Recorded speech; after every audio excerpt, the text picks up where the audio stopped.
Right, hello, so I'm Amy. I'm the head nurse over at the Veterinary Cardio-respiratory Centre. We're in Kenilworth. I did all my training here. Vicky was my teacher, so this is very strange for her. I sat in the third row and I concentrated a lot, I think. Very much so. The Veterinary Cardio-respiratory Centre, we've been there I think about 15 years it might be now. I've been there 4 years now. I came on as a maternity cover and then never left, and now I'm the head nurse. We're a very small team, which is wonderful. 2 vets, 2 nurses. I think Laura studied here as well. She was trained at Feldon, now she's with us. And Vanessa, who's our receptionist. We're a little house, no one knows we're there, but you come around the back and reception's there. People who live in Kenilworth don't know we're there even. But it's quite a big building, so it works nicely. We're going to be talking about ECGs. So the first thing is why and when to do an ECG. There's a lot of reasons. If you hear abnormal heart rates and rhythms, that's obvious, we need to know what's going on. Part of a triage case, so you've got a dog that's collapsed. Is it an RTA? Is it abdominal trauma? Has it gone into some kind of rhythm that's caused it to collapse? Part of a clinical consultation. Most of our clinical consultations are heart related, so we're going to do them with a lot of our cases, but your vets may say, actually let's have an ECG, and it's always handy if your nurses can actually say, well I'll do that, you carry on consulting, I'll take it out the back and do it. During anaesthetics and cardiac patient revisits. Obviously we're going to concentrate on anaesthetics because I believe that's the MPL part that you need to do. This is, a lot of my examples are paper traces just because they're easier to take pictures of and to scan in. This dog was sedated for a procedure, and this is with Domitor. So this is what you hear when you listen to your Domitor heart rate, metatomidine, sorry. So you hear really slow, big pauses, and this is what happens because it just slows everything down. But there's one little misconducted P wave, where's the pointer? There, and then there, but we wouldn't be worried about this, that's fine. So first of all, what is it? What is an ECG? Really, really obvious. It's a graph of the electrical activity of the heart. That's all it's telling you. Let me go back. So it's going to give you a tracing every time the electricity changes to positive and negative along and tell you about each part of the heart, and we'll go into that. It's non-invasive. This is Stanley, he's Laura's dog, and he's set up right. That's for a photo shoot, which is why he looks so happy. Most of them look like that. It is easy when you know how to do it. It's so easy. And I hope you'll go away and think, okay, let's have a go. And you can actually have a go on each other. I think a couple of nurses in the year below you, they were in one of my talks and they went back and tried. She put the clips on her skin though. You can just tuck them in the socks and hold on to them rather than put them on yourself because they can be sore. No sedation or GA is needed. It's atraumatic and it can be quick. If you've got a quiet room, the vet's not getting in your way, and you've got an amenable animal. So the very basic way that an ECG works, we have a negative electrode in one side of the heart, we have a positive electrode the other end of the heart, and then you get a trace. And now the baseline will always stay, and then it will go up and down depending on what's happening. Does that all make sense so far? It's easy, honest. We've got different parts of the ECG. A lot of you will know about the PQRST. We don't know why they're called PQRST, but they are in alphabetical order. So they're meant to happen in that order all the time. P is the atrium. Anytime the atrium does anything, it's a little P wave. The rest of it is to do with the ventricle. We'll just do a little very quick reminder of what's in the heart and what's causing these. So the ECGs are always measuring the electricity. So this is the electrical circuit. The very first part of the circuit, so the switch, you've got your SA node, and that's the bit that talks to the rest of the heart and tells it when to beat and what to do. Then you've got your AV node, bundle of His, your Purkinje fibres. That's really basic. But it's just so you've got it fresh in your mind, so you know what happens. When we see this P, what is happening is the SA node fires, electricity moves across all the atrium, and that's when you have that bump. And that's when your atrium contracts. Your QRS is then when the electricity moves across the ventricles and they contract. And then your T is when the electricity settles back down and everything goes back to neutral. So it's just literally to do with the direction that the electricity is moving through the heart. You've got 4 electrodes. Now a lot of people do call these leads, so I'm going to try and call them electrodes. And the same thing that your channels on your ECG, a lot of people call those leads, but when you call everything leads, it's confusing. So these are now called electrodes, and your channels are now called channels. We all know red, yellow, green, black, I think.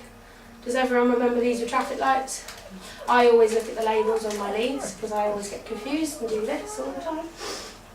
But that's, if you can't remember that, there's no reason why on your machine in work you can't just put some sticky tape on them and say right, left, forward, back, hind, whichever, and label them, because you need to know how to get them on. In our practice we need to get them on quickly sometimes. Fortunately yesterday we had a dog collapse in the waiting room, and in fact we defibbed it and it didn't come back, but we have all our ECG and everything ready, and so we had the ECG on before she'd even sat on the anaesthetic table. So have it ready to go, you need it in those emergency situations. You've got then the 6 channels. The 6 channels work by reading the direction across the different leads. So channel 1 is looking at it from your right fore to your left fore. Channel 2, which is the main one that we'll be using, is right fore to your left hind, and so on. So your left fore to your left hind, and it's looking at it in different directions. And it's when they originally did this, they used it to measure heart size and chamber size, which we don't use anymore because we've got ultrasound. So they had all these directions, and they all do different things. Really, on your anaesthetic monitors, you're going to have 1, 2 and 3, but you're going to be using 2. The main reason we use 2 is it's the clearest, easiest one to read, and it's that standard PQRST that you know, and it's just the biggest one, and it's a nice one, which you'd expect because it's got the nice cross section through the whole heart. Now this is a trace. These are photographs off of my anaesthetic monitor at work. These are both sinus rhythms, sinus from the SA node, the sinus atrial node. They are both normal, but I don't know if you can see. I don't know if you can see the bottom one from the back there. But these T waves and these T waves are opposite. One goes up and one goes down. In dogs, that is normal. In people, we all go one direction. In cows, we all go the other direction, and it's to do with where the fibres are in the heart. So as long as everything is uniform, and you've got your P, your QRST, BQRST, and so on, all the way along, that's normal. We've got normal rhythm that's happening regularly, and so on, same with the other one. So I often get questions from nurses that I know going, why is this T really weird? It's huge, or it's small, or I can't see one. They just vary dog to dog and to where you've bitten your clips. This is a dog and a cat ECG. Cats are really difficult to ECG, they're quite small animals, so you get quite small traces. They also don't stay still very well, so you tend to get a little bit of a tremor. But can you all see, we've got a P, QRST, P, QRST, P, QRST, all the way along. And the same here, the P is tiny down here, the QRS and your T, but that does carry on. There's a bit of movement on this trace, but you can see it's regular. So these are sinus rhythms. This is what you probably use most. Do you all use SpO2 monitoring in practice, or do you have one in the building? Sort of.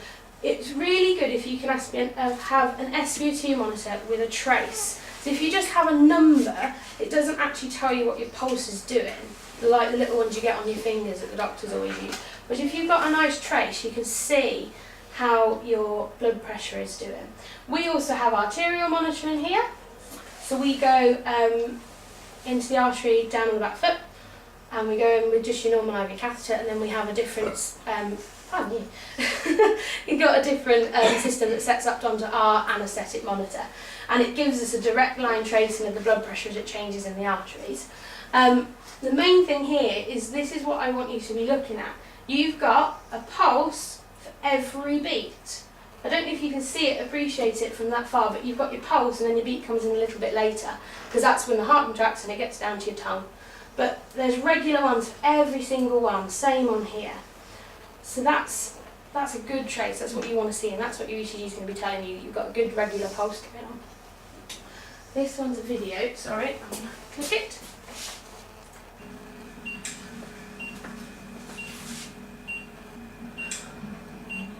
So that's what you'll see, that's a nice regular rhythm. I don't know if anyone is alert enough to realise, My blood pressure, my diastolic blood pressure is terrible in this dog. It's because it has a PDA and we're about to close the hole in its heart. So that's actually, I'm happy with that. That's what I'd expect in this dog. If you ever see a diastolic that low compared to systolic, go, ooh. Has anyone listened to this dog that's got a heart murmur? Has it got something else going on? The clicking in the background is the ventilator. We ventilate everything as well. You then have your variations. So we've got a sinus arrhythmia. So you'll have a pause and then it'll go bub bub bub, pause, bub bub bub. You probably hear that a lot in your dogs. It tends to happen when they breathe, and it's to do with resistance. So you'll find as they take a big breath in, you have a pause and then they breathe out. You've got your bradycardias. So slow, but on ECG, PQRST, it's regular. The dogs come running the waiting room, you're not worried. It's just a slow heart rate. We get these and we sometimes have working Springer Spaniels, working Labradors, and they come in, the heart rates are 50, but it's normal for them. If it was really slow and the dog's falling down on the floor, then you've got to think, hang on a minute, there's something else going on. Then our tachycardias. This obviously stress related. You can have your cats that suddenly go through the roof and their heart rates are well over 200. This dog was actually in heart failure, so his heart was really trying to overcompensate for everything. Ectopic beats.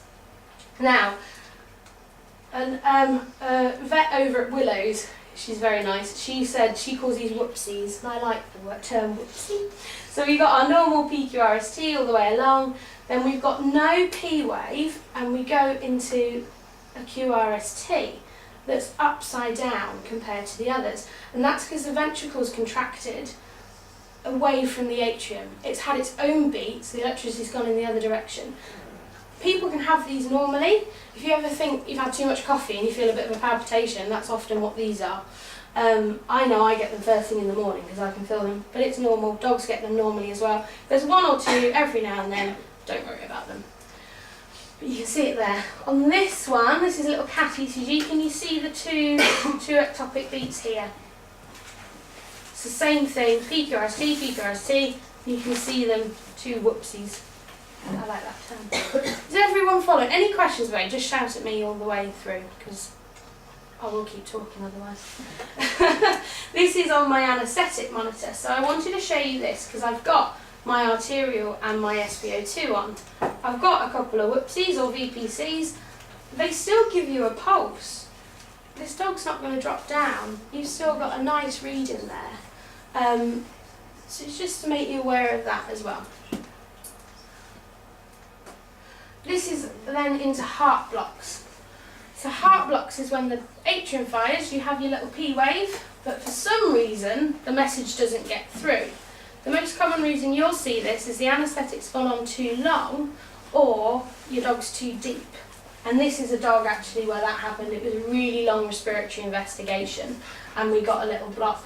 So you can see a little P wave, there is one hidden just here, and then we go back into our normal rhythms. You would class this as a first degree AV block because it's only minor. Really, all you need to do with these is tell the vet to hurry up and wake up your animal. Then our next block that I'm going to talk about, I think have any of these done this week or not? Because it's a different class. In heart blocks. It's alright, don't worry. This is your third degree AV block. So, loads of P's. Can you see all the P's firing off? And nothing is getting through. There's no message, there's a complete break in the circuit. It's either on the bundler hiss or somewhere along the ventricle something isn't working. But there's always an escape sort of backup rhythm that won't let you just completely drop down, and the ventricles will fire as like a backup escape beat, and we call that an escape beat. They generally tend to be about 30 or 40 beats per minute, and this is a dog that went on to have a pacemaker. So that's your blocks. Other bradycardias, this is what you'll see. You see them a lot in Westies and you see them in Schnauzers, and it's called sick sinus syndrome, where your sinus node is sick essentially, and sometimes it forgets to fire. So you have great big long pauses, and then it will come in a fast rhythm. So when you listen to these animals, or if you've got them under anaesthetic, you'll see a big pause and it will come in really fast. And you think, it doesn't quite sound like a sinus arrhythmia, that sounds like that's longer and the dog's going a bit weak and funny when I hear that. Should we do an ECG? these ones can be really scary. We've got a dog that had an 8-second pause that we put a pacemaker in this week. So if you think, I mean, 1, 2, 3, 4, that carries on. 8 seconds is a long time when you're listening and going, okay, hang on, is this going to start again? But they do tend to start again. Normally, with a little bit of medication, they'll last a while, and then we can get a pacemaker in. I've already shown you this one. This is your Domitor one. Obviously, medetomidine and the SA node don't really mix very well, and it doesn't want to function properly. But that is what you're seeing. I wanted to talk a little bit about artefacts on your ECG, because once you've got your ECG on, you need to make sure you're happy that it's working and what you're seeing on the screen is what actually is happening rather than something going wrong. These are what we call electrical interference. So either you put the clips on the dog and your finger's still on a clip, 2 clips are touching each other, you've got a dog on a metal table and your clip's touching the metal table, but basically there's a break in the circuit somewhere. So as long as you're not touching those metal clips, it won't cause this sort of interference. This one was on a cat. Can anyone guess what this little every now and then buzz is on the ECG? Purring. If your cat's purring, it's really annoying. It is really annoying. And you get that little buzz, buzz, buzz along the ECG. This one here,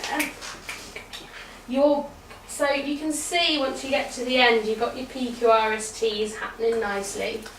But all the way along here, your baseline is up and down and all over the place. Any guesses? Any guesses? You've got a dog that's doing this and moving your clip around, or a great big dog de Bois that's panting because it's in heart failure and your clip's on top of the chest, and every time the clip moves up and down, your whole lines are moving up and down. So move it around. When you put your clips on your dog, you can put them anywhere along the legs. If you're not going to be doing measurements off the ECGs, which most people aren't now, you can move them around the front, you can move them down onto the flappy bit on their hock. You don't have to have them at the back over the chest that's going to be moving up and down, so you can move them. Tachycardias, these are the ones then that you'd worry about a little bit. This trace, it's a bit difficult to see. Once you've got your eye in, there's no P waves, there's just VPCs the whole way along. This is a very fast rate. I think this is over 200, which is what we worry about. No P waves, all QRS complexes, fast rate, anything over 180 or 200 you'd worry about and you'd say, okay, let's go and get the vet. Which is what that boxer that collapsed yesterday came in. And she went down and put my hand on her and her heart rate was over 200. So she hasn't collapsed because there's a lack of beating. Her heart is beating so fast that the blood's not filling and there's no pressure. That's what you would see if you did a Is that what your one's like? Don't clap, that's what I mean. Ways to record an ECG. This is the first ever ECG machine that was invented. He sat with his hand and his arm in buckets of saline because they conduct very well. And what they had, I don't think you can see it on there, but they had a little wire that moved. And they watched it move and they realised that there was something going on with electricity. He also owned a dog, so we practised on his bulldog. That's what a bulldog used to look like as well, which is amazing. Even then they didn't have drawers though, did they? They still couldn't breathe. No. You've got lots of different ECG monitors. You've got this one here which I have in today. If any of your vets are interested in an ECG machine, this is really good value. It's from a company called Imatech, but it does everything you'd need an ECG machine to do, but it's only a couple of hundred. So just, that's one. It's on our website, so if any of us go, oh, I love an ECG machine, that's quite a good one. You've got your monitors. So do all of you have multi-parameter monitors at practice? Not everyone does. Or even better, vets bought one in auction but didn't buy any of the parts that go on it. I've had that, that's amazing. This little bit down here, this is an esophageal ECG monitor. So like your esophageal stethoscopes, you put it down and there's 3 little electrodes there that sit across the heart and they do what your ECG monitor will do. But that's really nice because you whack it in really quick. You get ones that fit on iPhones now. You get 2 little electrodes that sit on the back of a of a foam case, and it does your tracing across your fingers, across your body then. My granddad had that with a consultant last week, and he had to phone me to tell how amazing it was that the consultant checked in with his phone. Mine was blown. And then you have monitors that people go home wearing. So this is called a Holter monitor. There are other ones around now, but oh, hang on, I've got pictures of that later. You strap it onto the chest. The dog can actually wear it a week. You can wear it for 24 hours. So if we've got dogs that we're trying to figure out why they're collapsing once every other day, we'll put those on. We also put them on if we've got dogs with arrhythmias and we want to do an arrhythmia count to check they're on the right medication and the right dose of medication. Digital versus paper. So you will probably mainly be using digital, especially with your monitoring, because it's just going to be running across the screen. So if you have paper printing out all the time, you're going to have to keep getting out and looking at it. It's not appropriate. But it's just to point out, on paper, we get a beautiful, nice trace. On digital, this is an extreme example, but it's called step-in. So it's just the pixels step up and down. That's fine for you monitoring your anaesthetics, but if, like in our place, the cardiologists are wanting to look at actual tracings, do counts, measure everything, we need a nice pretty trace. That's just to bear in mind. These are the halters strapped on the dogs. This is what we do. We get 2 pads on that side, 1 pad on the other. They either get taped on with loads of sticky tape if they're a mental boxer, or if they're a nice, calm, quiet staffy, they go home in a pretty jacket instead, and it holds it on. Now, any questions before I move on to the machines more? Yes? You may cover this later, but that's all right. our multi-parameter one only has 3 leads. Yeah. Yes, most of them will only have 3 leads. And the machine I brought today has 4, but I will show you about the 3 leads on them. So, functions, anything else? If I don't cover it, shout at me and I'll do it. This is our machine. It's actually quite an old machine. It's called a Datex Omega. They're not made anymore, so my capnography unit is broken on it and they can't find it, so we're actually going to have to get a new capnography unit. But it works and it does what it wants to do.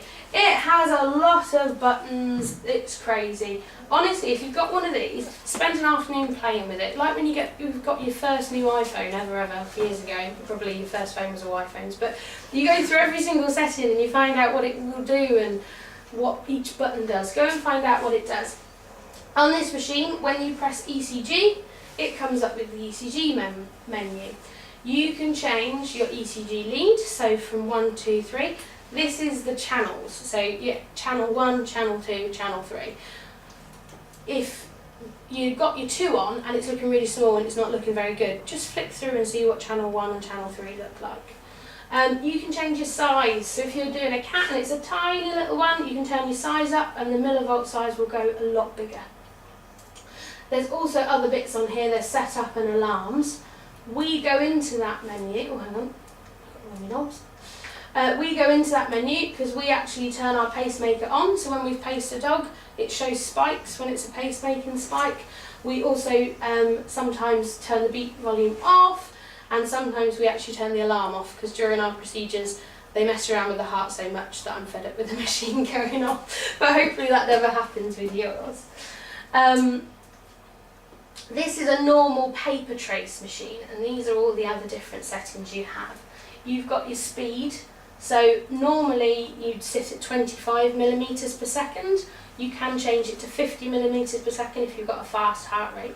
If ever you're doing a paper trace, make sure it's printing on there what settings you've changed. If not, you need to just scribble on with a biro, change to 50 millimeters, or change the size and so on. There's a filter, which we use a lot in our cats because they're just so fidgety you don't get pretty traces. Sensitivity is actually to do with the height. So you normally would sit at 1, which is 10 millimeters. If you want to make it bigger, you're going to double it. If you want to make it smaller, you're going to half it. It's the same again, it's important if you're then going to pass that to your vet that they know what setting you've recorded it all on. That's a calibration. If ever you do change your sensitivity, you can press your calibration button and it will print 1 millimeter for you, so it will tell you what height you've got it at. And then changing the leads, you need to know which lead to change when. There's all sorts of accessories for your machine. There's different clips. You've probably all seen these ones in horrible science labs. That's what they used to use a lot. We now mainly use these ones here. but we will use these ones on cats. They're really soft and nice and atraumatic. I've got some of those here so you can have a fiddle with them and pass them all around. We've got adhesive pads, so they're the ones that we use in the halters. We use these during our anaesthetic monitoring, and we actually take them to the bottom of the paws, and it means that your clips aren't going to get knocked off by the surgeon's belly as he comes past the table, or they're not going to fall off, they're not going to dry out, and we take them all on. And they're also actually very easy for then, if you need to move the dog around, you can just plug him back in basically. There's different adapters, so look at what you need and what your machine needs. All these banana clips change into different things. A little bit on myths and truths with ECGs. So they are important, they are useful, but you need to understand that they actually are only telling you about the electricity, they're not telling you about how well your heart's pumping. So we'll always use blood pressure at the same time. They must be attached to forelimbs and hind limbs only in a set position. No, they can go in any quarter of the dog, essentially. If you've got a vet that really wants to do exact measurements, then yes. But otherwise, you can move it down the leg. You can. Cats, we actually leave them sitting up in their box, and we put one on each of their hindquarters and then one on each of their shoulders, and we'll run ECGs like that. Three-legged patients cannot have an ECG. I had a question like that over the phone. So I've got a cat with 3 legs, what am I going to do? Same thing, put it on the stump. It'll work still. They must be in lateral recumbency unaided. That used to be the way when it was the measurements, you had to lie them down on their right laterals because that was the set position that everyone knew what the electricity was going to be doing then. You don't anymore. They can be stood up, they can be sat down, they can be on their back, they can be lying down any way they want. Useful tool for evaluating chamber enlargement. Not anymore. We have X-ray, we have ultrasound. You can tell a lot more from those than you can from an ECG. If you don't have those easily, then yes, you need your ECG as your helpful tool.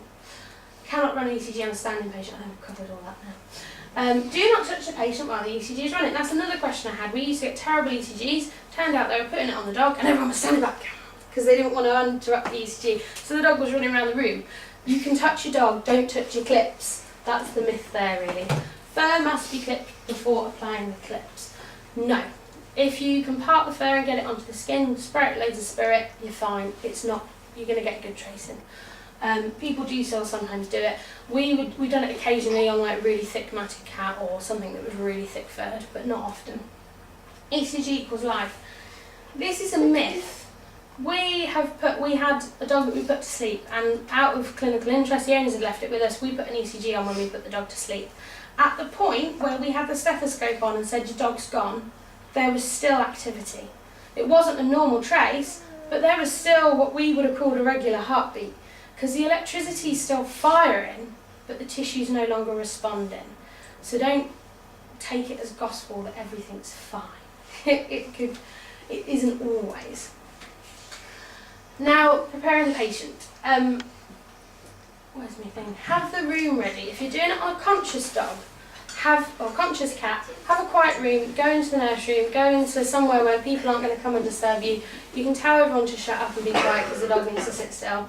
Have a comfy bed. They need to be comfortable. Sometimes if we're doing a long ECG, they're going to be lying there for 5 minutes. If your dog's uncomfortable, he's going to get twitchy. Quiet room, enough pairs of hands. If you need 2 people to hold the cat still, have 2 people to hold the cat still. It's going to be less stressful for the cat or the dog in the long run too. Equipment, have it ready. Our ECG machines live on trolleys, and underneath each of the trolleys we have spirit, we have gel, we have spare paper, we have spare clips, we have spare everything. Have it all there, ready to go, because when you need it in that emergency situation, it's so much nicer. And I know some of you, probably your ECG machine will be in a case on the top shelf in the back of the feed room. Put a little box next to it that has all the ECG paper and the gel and the clips in, because if you have to go and grab the case, you've got both together. Patient prep, lay them in natural recumbency if possible. This is a boxer. He was actually conscious. He was just a very, very good boxer. And then that's Mike's dog Jess. She was sat up at my feet, and that's how we'll often run ECGs with owners in the consulting rooms. Cats can be in any position really. I think it stresses a cat out too much to lie them down sometimes. So we've got these pads here. They're little metal clips that we've taped to her legs, let her chill out, then we plugged in the ECG and let it run. Attaching the clips. So, good contact equals a good ECG. Look, put the clip on a nice good bit of skin. If it's a tiny bit of skin, it's going to hurt. So nice good chunk of skin.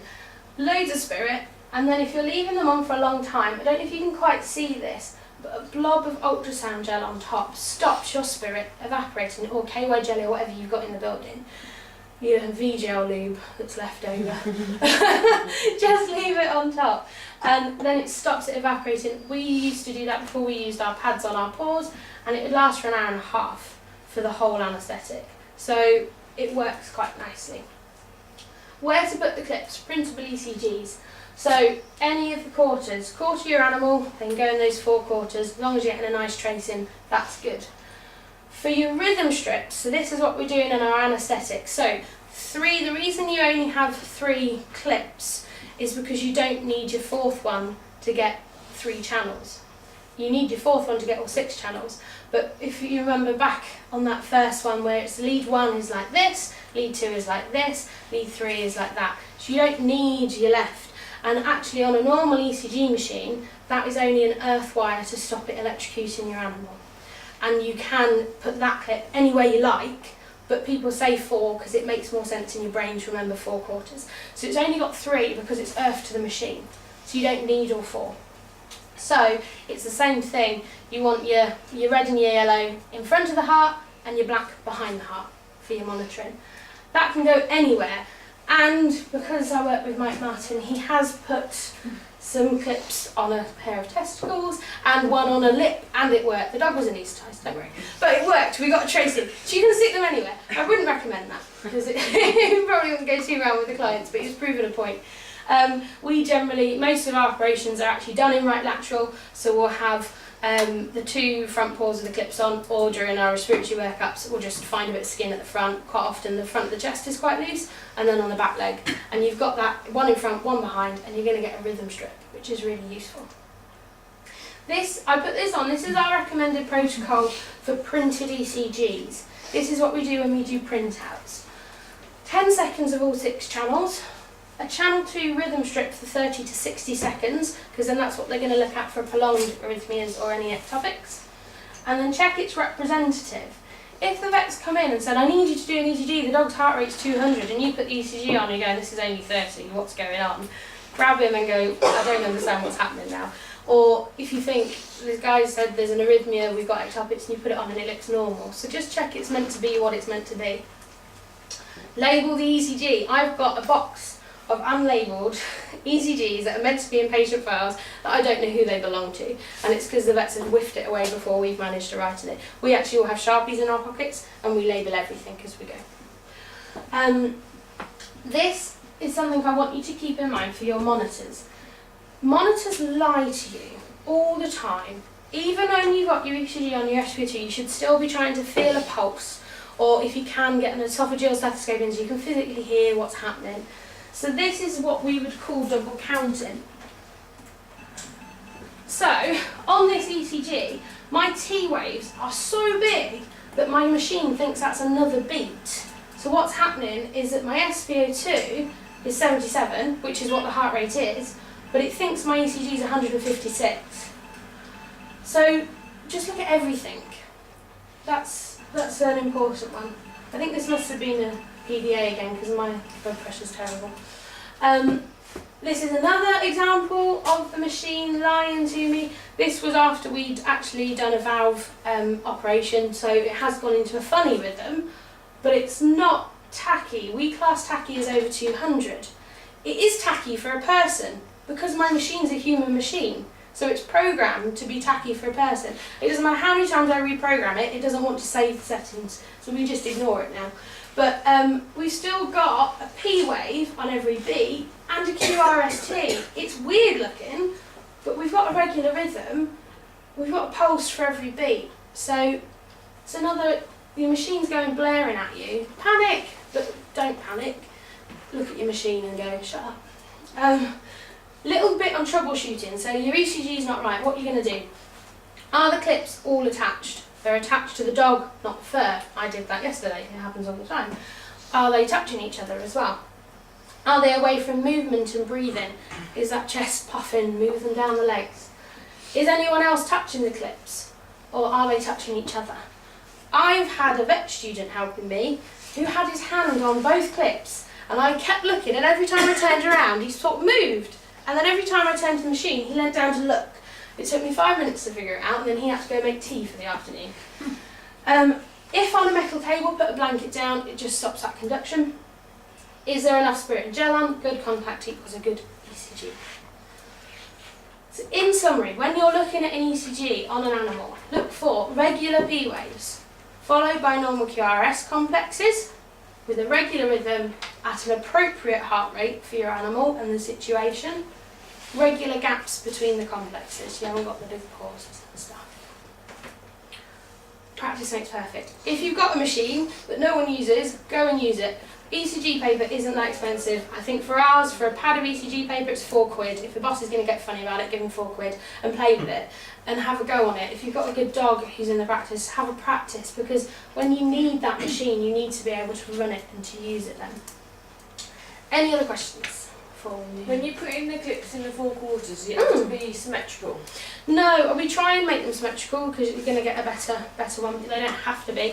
For a rhythm strip, so for when you're monitoring your anaesthetics, not at all, but for the paper ones, preferably. Do you go back to the summary page? Yes, I can. I've sent this as a PDF to Sarah, and I think she'll send it to Vicky, so if any of you want a PDF of anything, you can do. Anything else at all? No.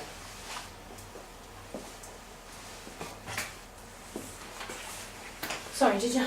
It's all right, I've asked. Happily, sorry, I'll leave that up for a moment. I've brought our machine, our nice machine with us, so that any of you that need to get this opened on your MPL can. If you all want to hang around and watch, I'll put it on the dog first, so that you can see how it goes on. I don't think you're going to